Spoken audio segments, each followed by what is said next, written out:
mesa que nos acompañan en la mañana de hoy. La mañana de hoy le hemos convocado para continuar la fiscalización que muchos compañeros han iniciado a través de expresiones públicas con respecto al contrato actual que tiene la compañía Luma con la transmisión y distribución del servicio de energía en Puerto Rico. Como ustedes saben, hemos sido testigos durante el pasado año y medio de la ineficiencia, de los aumentos en costos, del desastre en el proceso de recuperación que esta compañía ha estado brindándole a los puertorriqueños. Y quisiéramos añadir algunas cláusulas que hemos observado dentro del contrato que provocan que la ineficiencia que está ejecutando con la que está ejecutando la compañía Luma sea básicamente premiada y respaldada por el mismo contrato que firmó el gobierno de Puerto Rico. A los puertorriqueños se les dijo que teníamos que cambiar la compañía o privatizar el servicio de transmisión y distribución porque necesitábamos más eficiencia, menos costos y una tarifa justa y razonable. Esas eran las justificaciones que se daban. Podemos abundar en muchas otras justificaciones que se establecían a nivel político como parte de unos argumentos que utilizaba el propio gobierno en contra de la misma UTIER y de muchos de los empleados que estaban día a día trabajando por mucho tiempo en la Autoridad de Energía Eléctrica. Y aunque todos vivimos y conocemos lo que pasaba, y podemos entrar en el debate de si habían cosas buenas o habían cosas malas, y podemos reconocer deficiencias que había en un momento dado con la Autoridad de Energía Eléctrica operando tanto la generación como la transmisión y la distribución, tenemos que hacer una comparativa con lo que tenemos hoy y pensar si estamos mejor o estamos peor. Y la realidad es que estamos peor de lo que teníamos, a pesar de que nos trajeron una alternativa para posicionarnos en unas condiciones mejores.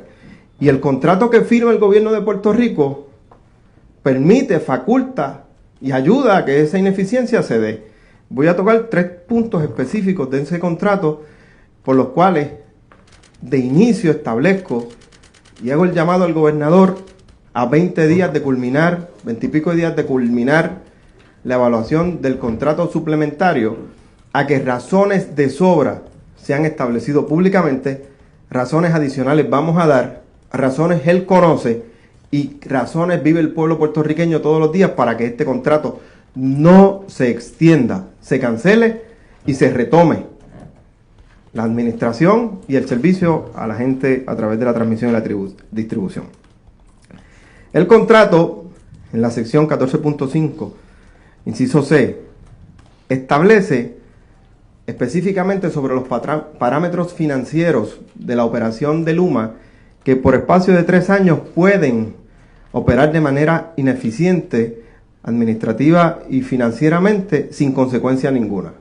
Y establece también que en caso de que hayan causas mayores para la continuación de operación deficitaria, lo pueden hacer por 5 años adicionales si lo establecen por causa mayor.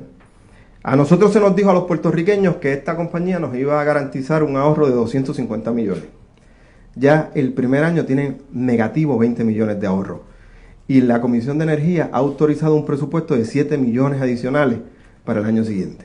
Por ende, la eficiencia administrativa y la efectividad financiera de la compañía no se dio y el propio contrato lo permite sin consecuencias por 3 años y con la posibilidad de extenderlo en el caso de causa mayor. La operación más eficiente en el anejo 9 se establece en ese contrato que habrá un mejor servicio al cliente. Yo me pregunto, y sería bueno preguntarle a los puertorriqueños que llaman a diario a Luma, que tienen un apagón diario, que someten una querella diaria, si el servicio al cliente es más efectivo hoy o lo era antes. Y si es igual de ineficiente, ¿por qué tenemos que seguir aguantando la ineficiencia cuando los puertorriqueños pagan por un servicio que se les debería dar de manera adecuada? Si es igual de malo o es peor, incumple del mismo modo con uno de los parámetros específicos en ese anejo 9 del contrato. La efectividad financiera y los menos apagones y mantenimiento es uno de los puntos específicos que se establecen en ese anejo 9. Y se establece, bien interesante, en ese mismo anejo, que de operar financieramente de manera efectiva en los puntos que acabo de mencionar, Luma tendría unos incentivos a base de unos puntos que ellos mismos establecen. O sea, el propio contrato establece y permite que tengan unos incentivos económicos por una eficiencia laboral o por una eficiencia en su servicio a base de unos parámetros que la propia compañía establece. Y si cumple con esos parámetros, tendrían incentivos que empiezan en 13 millones y que pueden acabar hasta en 20 millones anuales según lo establece el contrato. Si sumamos la totalidad de esa cantidad por la cantidad de años que se establece y se interesa firmar el contrato, estaríamos hablando que por el eficiente servicio que le han dado a este país, por la gran operación que han mantenido, que ya hemos establecido cómo han sido los números el primer año, pudieran tener en teoría, y por lo que establece el contrato, al final de la culminación de ese contrato, valga la redundancia, incentivos por 309 millones, a base de parámetros que establecen ellos. El desganche, si ustedes hablan con los alcaldes, con mis compañeros de distrito, ustedes lo observan, se darán cuenta que el desganche que se prometió previo al paso del huracán no se dio, no se ha dado ni se está dando. Y uso como ejemplo el huracán porque muchas de las situaciones que provocaron que cientos de puertorriqueños y miles de puertorriqueños y familias puertorriqueñas no tuvieran servicio es por la falta de mantenimiento que en año y medio ellos no dieron. Y los apagones constantes son la orden del día. Y esta gente quedó y se le estableció a los puertorriqueños que parte del cambio de administración era para mejorar la infraestructura. Y antes del paso del huracán no habían cambiado ni un pie de cable. Y si cambiaron algo fue porque el huracán lo tumbó o lo dañó. Y tardaron tiempo de más. Y a mí me resulta muy curioso la comparativa que el gobernador hace en ocasiones con el huracán María y el huracán Fiona. Vivimos un huracán categoría 5, básicamente contra una tormenta que se convirtió en huracán en Puerto Rico, al paso por nuestra área, que no afectó el sistema como lo afectó el huracán. No hay manera de comparar eventos uno contra el otro, y los resultados tampoco. El huracán María no dejó un poste básicamente y un cable puesto. Fiona, por el contrario, a base de las inundaciones afectó unas áreas, pero el resultado fue meses sin el servicio de energía eléctrica en comunidades que todavía reciben a diario la falta de servicio de energía eléctrica, los apagones constantes. Así que ineficiencia que es premiada por el mismo contrato. Incentivos por parámetros que ellos mismos establecen, que lo establece el propio contrato. Durante las discusiones de los aumentos anteriores, y cabe señalar que la tarifa justa y razonable de la que hablaba en el principio como tercer punto, hoy van 5 aumentos y de 17 centavos kilovatio hora que estaba al inicio de la entrada de la compañía a administrar la transmisión y distribución, y estamos en 33 centavos kilovatio hora. Es bien interesante porque ellos establecieron que la proyección de aumento de petróleo era lo que provocaba los aumentos. Ellos decían, tengo que aumentar la tarifa para tener dinero suficiente para poder costear el petróleo a base de cómo va subiendo el petróleo. Pues nos sentamos a comparar los aumentos que ha establecido Luma con los aumentos que ha tenido el petróleo durante el mes de junio 2021 hasta el actual. Y es bien interesante saber que hay una disparidad de 17% entre la relación de aumento del petróleo y del aumento del kilovatio hora.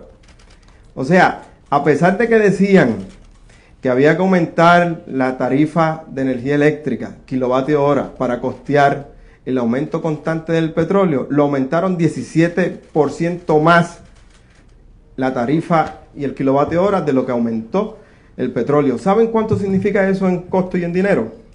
Son 600 millones en 1 año y 3 meses que le han facturado por encima en comparativa del aumento del petróleo a los puertorriqueños.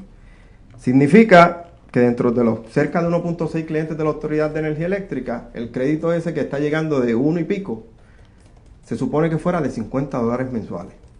Porque facturaron 17% por encima el kilovatio hora en comparativa al aumento que tuvo el petróleo, que fue la justificación que utilizaron para aumentar el kilovatio hora.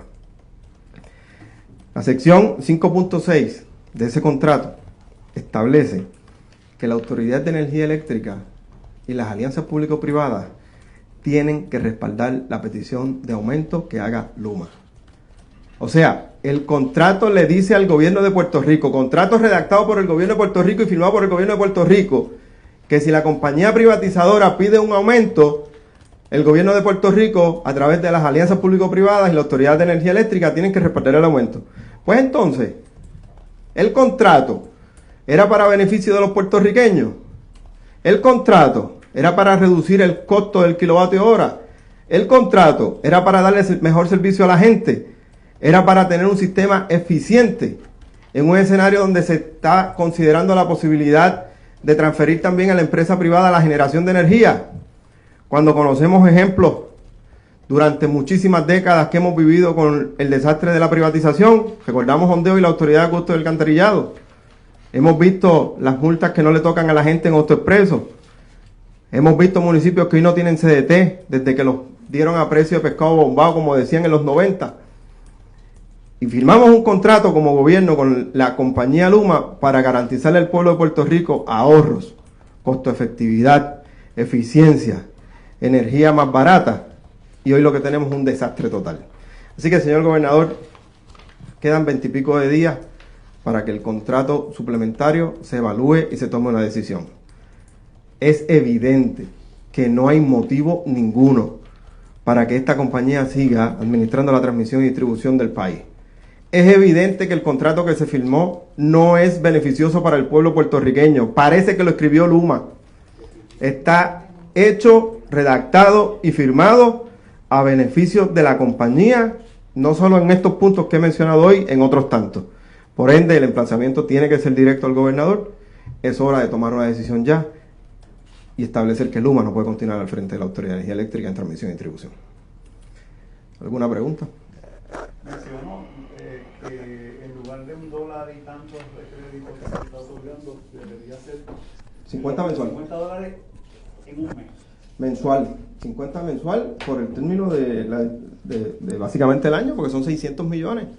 Oye, ellos vienen y te dicen, tengo que ir a la Comisión de Energía a aumentar la luz, porque viene una proyección de aumento de petróleo de X cantidad. Por ende, para yo poder tener dinero y comprar el petróleo que necesito para poder brindar la energía que el país necesita, tengo que aumentarla a la cantidad que solicitaron. Lo han hecho 7 veces. Cuando comparamos de junio a la fecha actual, esa proyección de aumento de petróleo fue 17% menor. Cuando calculamos a base de lo que se ha cobrado a 33 chavos kilovatio hora y los cerca de 1.6 millones de clientes de la autoridad, pues sabemos que el equivalente son básicamente $50 mensuales.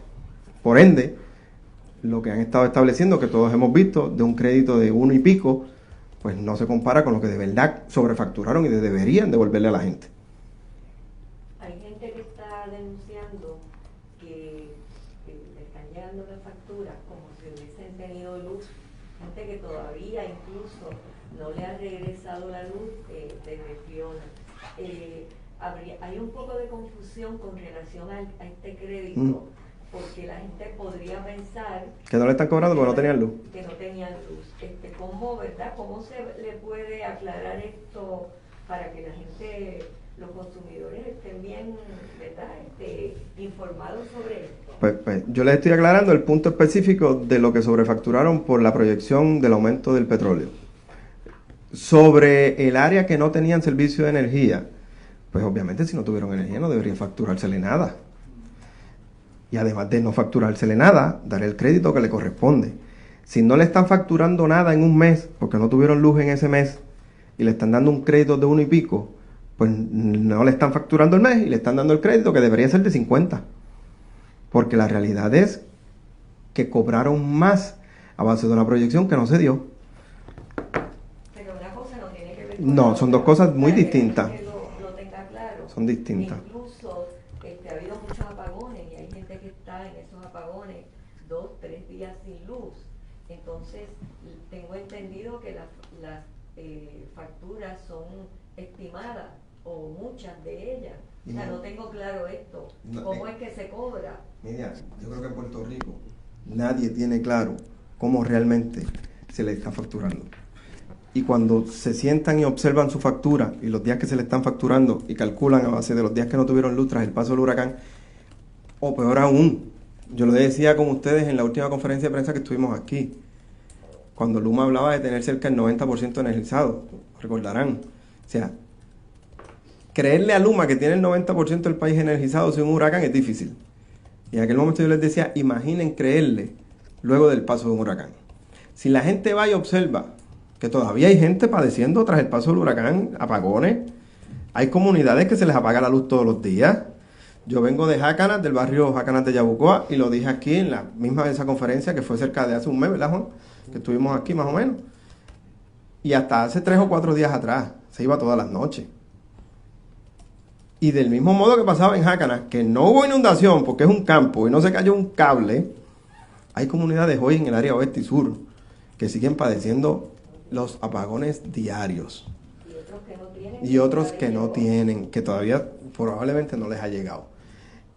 Y este es el momento preciso en el cual el gobernador está haciendo una evaluación de un contrato suplementario, si se extiende o no. Oiga, el contrato es malo de por sí. Lo primero que hay que hacer es cancelarlo y redactar, si se va a privatizar, un contrato de beneficio para el país, no para la compañía que venga.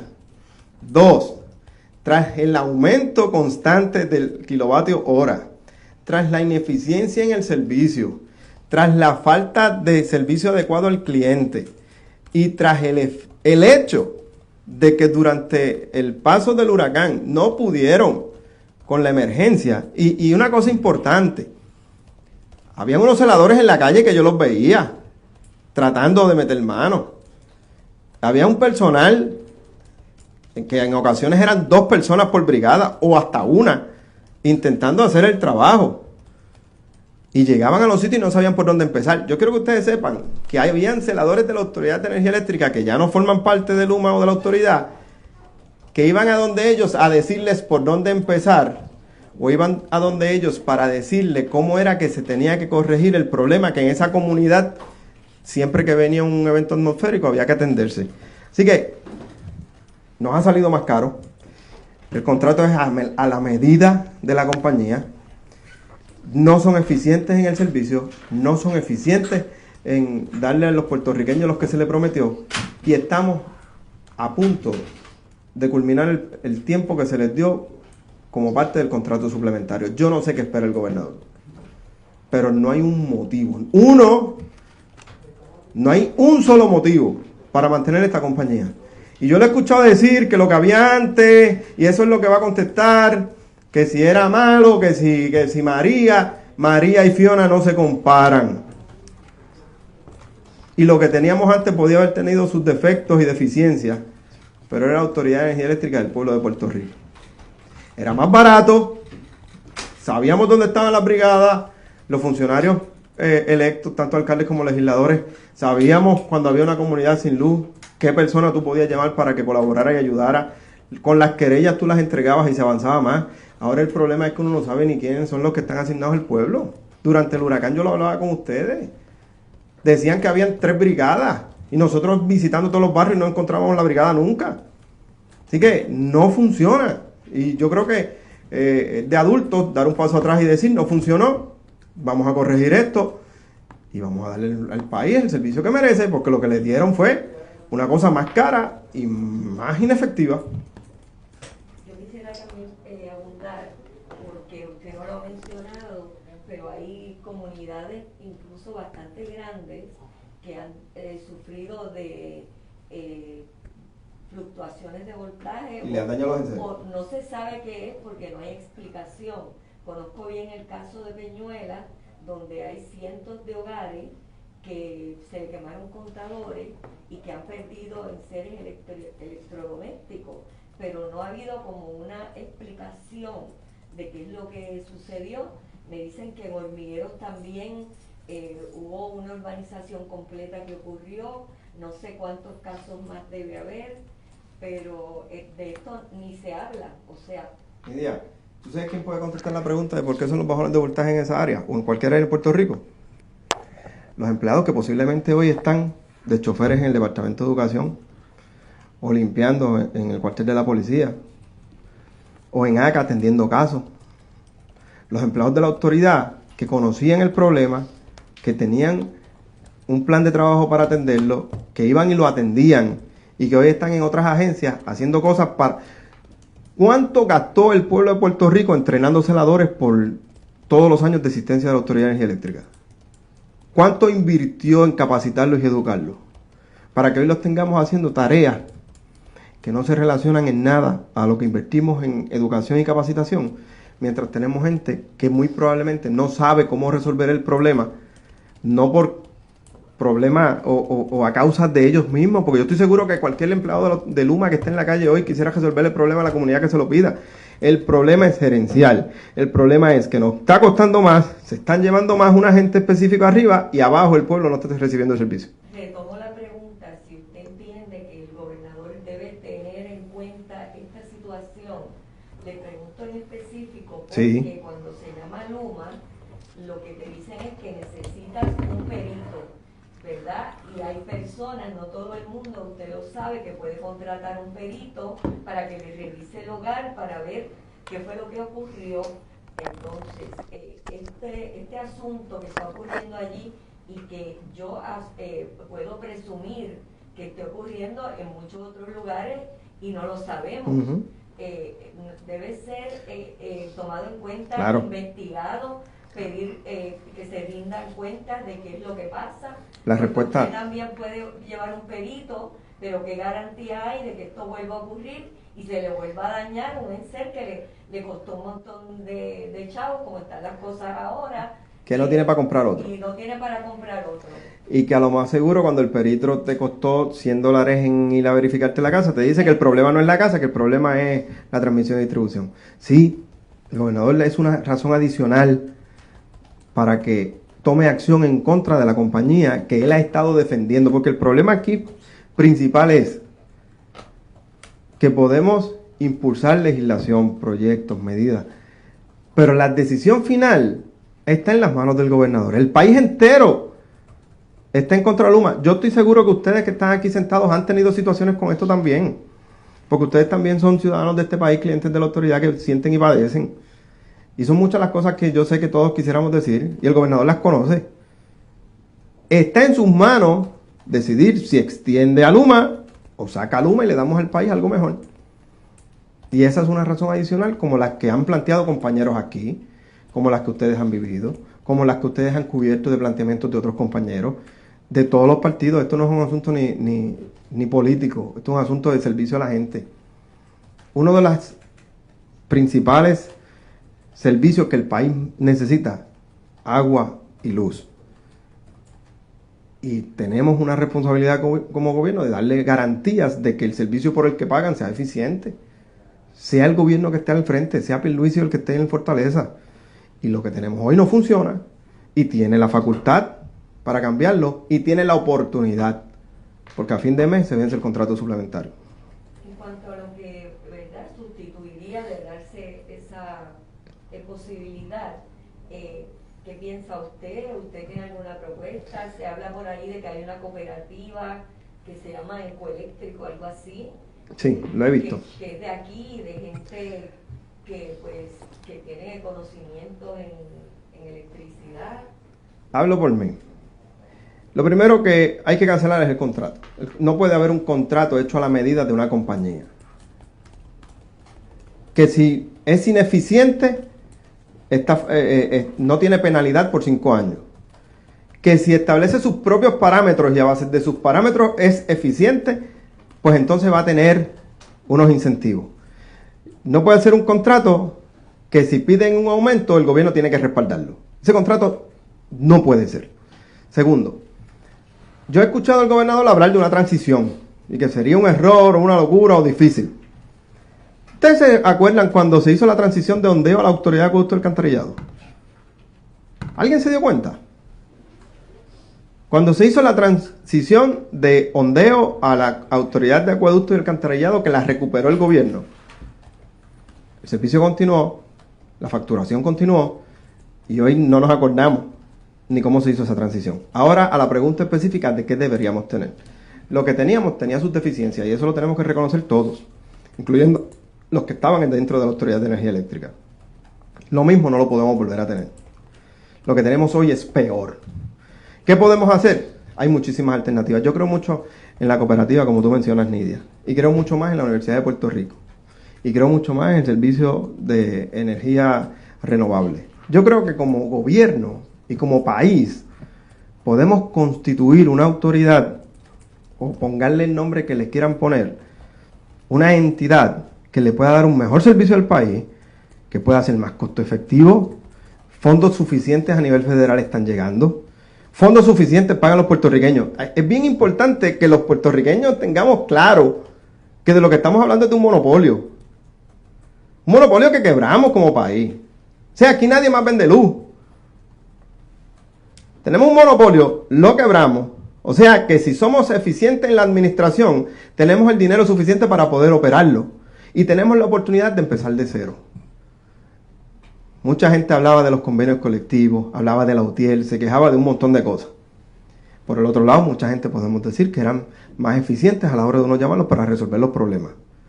Habían cosas negativas y cosas positivas como todo, pero tenemos la oportunidad de ahora de recoger lo positivo de lo que teníamos, de aprender de lo negativo que tenemos, de utilizar la Universidad de Puerto Rico, de utilizar la cooperativa, de utilizar los municipios, de utilizar los fondos que están llegando y de constituir algo mejor de lo que teníamos en un proceso de transición de la compañía Luma al gobierno de Puerto Rico, que es lo que se tiene que dar.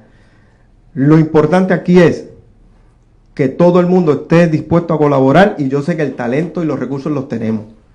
Lo que no podemos seguir es extendiéndole el contrato a una compañía que no funciona, que nos salió más cara y que tenemos la oportunidad de sacar y el gobernador no acaba de actuar. ¿Cuál sería la exhortación a la ciudadanía en caso de que esa cancelación no se dé?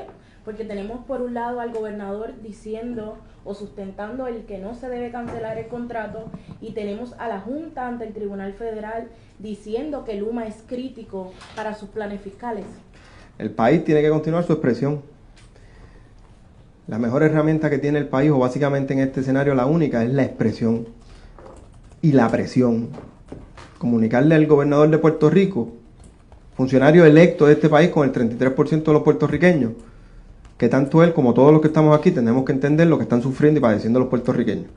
Y que si él tiene la más mínima empatía con darle un mejor servicio a los puertorriqueños, porque en Fortaleza no se fue la luz en el huracán. Yo te garantizo que en Fortaleza no hay bajones de luz.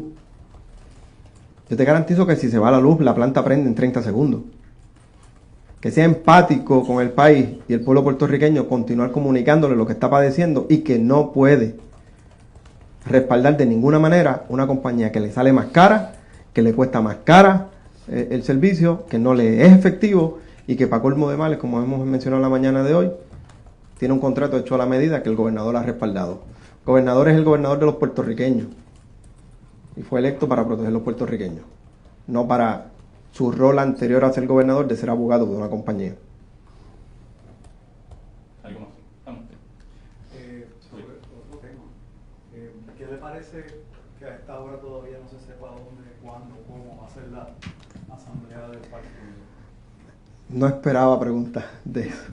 No, mira Luis, y con respeto a todos ustedes, yo siempre he evitado hacer expresiones sobre asuntos políticos aquí en la Asamblea Legislativa. Sobre específicamente el proceso y el andamiaje y el montaje, eso lo tiene que responder el actual secretario. Sobre mi postura con respecto a lo que va a pasar ese día, esta semana yo voy a expresar cómo yo voy a votar. Pero aquí no quiero hacer expresiones políticas. Y me disculpa y te lo digo con mucho respeto. Con relación al proyecto de la despenalización. De reducir las penas a las personas que puedan intervenir con 5 gramos, eso lo bajaron, de marihuana. ¿Usted entiende que esto se debe reconsiderar por esta asamblea antes de que termine la sesión el miércoles que viene, digo, el día de aprobar medidas? Mira, Nidia, yo voté a favor del proyecto y puedo explicar por qué voté a favor. Yo no creo que una persona que tenga 5 gramos de marihuana deba ir preso. Y yo creo que el gobierno de Puerto Rico, si estamos hablando de costo-efectividad en la misma conferencia de prensa, debería estar invirtiendo lo que se invierte en una penalidad tan alta por la posesión de 5 gramos. Yo creo que se debe reconsiderar, pero yo no veo ni tengo mucha expectativa a base de la votación. No fue una votación cerrada, fue una votación bastante amplia. Así que la probabilidad de que esa medida sea reconsiderada o que durante este cuatrenio sea aprobado algo relacionado a eso, yo creo que ya lo vimos en la pasada sesión. La actual Asamblea Legislativa, que está nutrida por muchísimos partidos muy diferentes a ocasiones anteriores, se expresó. Y yo creo que esa va a ser la misma votación que vamos a ver en cualquier otra medida. Pues entonces vemos una tendencia, ¿verdad?, a un mayor conservadurismo en la Cámara. Hay 5 proyectos por ahí que están en un limbo legislativo sobre el aborto en la Cámara. ¿Qué usted piensa con esto, sobre estas medidas? Están ahora mismo, me parece que el representante Orlando Aponte, que es el que preside la comisión, está en la evaluación, vistas públicas, en proceso de redacción de informes, en proceso de redacción de informes, en todo lo que corresponde al trámite. No sé si los van a bajar los 5 a la vez, no sé si van a bajar uno sí, otro no, pero por el resultado de la votación de la marihuana, me inclinaría a pensar, y hablo por mi inclinación y por los años que llevo aquí, a que las votaciones no van a ser muy diferentes. O sea, que hay posibilidades de que el 693 que se aprobó, de que los proyectos que Senado, faltan relacionados a este tengan más o menos la misma votación que tuvo la despenalización de la marihuana. Eso es lo que yo pudiera percibir. Obviamente, diferencia, no necesariamente votación exacta igual, pero va a ser una votación parecida. O sea, ese grupo está en su delegación. Bueno, aquí habemos 51. Aquí habemos 51. Y cada uno responde por su votación. Aquí no hay una postura institucional de ninguno de los partidos que yo sepa, de votar de X o Y forma con algunos de estos asuntos específicos. Por ende, cada legislador de los 51 emitirá su voto por conciencia o no vendrá a votar. Eso lo veremos. Pero a base de lo que vimos en la votación de la despenalización, de como tú mismo dices, 5 gramos, yo no veo unas votaciones muy diferentes en los próximos proyectos. Para dejarlo claro, cuando dice votación diferente se refiere a que a una variación muy amplia a la votación. O sea, es el mismo sector que votó en contra de este proyecto que votaría a favor. Probablemente la votación sea muy parecida. Para dejarlo claro. Mi anticipación, para explicarlo, refrasearlo. Gracias. Por lo que he observado durante los años aquí, luego de ver el resultado de la votación de la despenalización, me inclinaría a pensar que las votaciones de proyectos similares a este van a tener básicamente el mismo resultado. ¿Y qué fue? ¿Que le cogieron miedo a eso? Bueno, cada uno vota por conciencia, cada uno hace su evaluación. Yo puedo hablar de la mía. Yo voté a favor del proyecto, la mayoría decidió que no. Son 51, cada uno tiene un voto, no hay posición institucional, así que cada uno votó como entendió. Y me imagino que van a votar igual en futuros proyectos similares. ¿Y usted votará igual? Y yo votaré igual. Me mantendré en la misma posición. Creo que es innecesario. ¿Y sobre los de aborto? Sobre el aborto, yo no. De 1403, Yo, todos los demás. mi posición sobre el aborto es: yo soy católico y cristiano, creo en los mandamientos, pero también creo que yo no le puedo imponer a nadie mi criterio. Eso es una herramienta que le corresponde evaluarla y decidirla a la persona que esté en la situación que esté. Como la evaluaría yo si estuviera en la situación, yo no puedo imponerle a nadie lo que yo pienso. Y si me respetan, y pido que me respeten, y que me respeten en mi posición personal y mi creencia, tengo también que respetar la posición y creencia de los demás y no le puedo imponer nada. Gracias. Gracias, representante. Bien, a ustedes, buen día. Y perdón.